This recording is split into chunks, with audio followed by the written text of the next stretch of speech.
This action from Delhi has turned into an Operation Polo.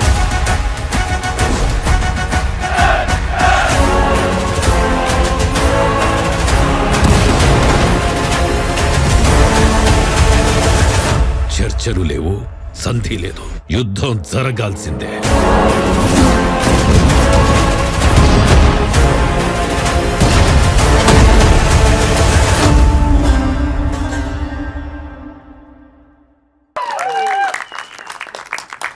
అలాగే రాధా మనోహర్ దాస్ గారిని కూడా వేదికపైకి రావాల్సిందిగా ఆహ్వానిస్తున్నాము. వెల్కమ్. అలాగే డైరెక్టర్ యాటా గారిని కూడా, యాటా సత్యనారాయణ గారిని కూడా వేదికపైకి రావాల్సిందిగా ఆహ్వానిస్తున్నాము. కుషేందర్ రెడ్డి గారు డిఓపి ఈ సినిమాకి, అండ్ మకరం Deshpande sir, please welcome. Artist Naga Mahesh గారిని కూడా స్టేజ్ పైకి రావాల్సిందిగా ఇన్వైట్ చేస్తున్నాము. ఎగ్జిక్యూటివ్ ప్రొడ్యూసర్ అంజిరెడ్డి గారిని కూడా వేదికపైకి రావాల్సిందిగా ఇన్వైట్ చేస్తున్నాము. సో ముందుగా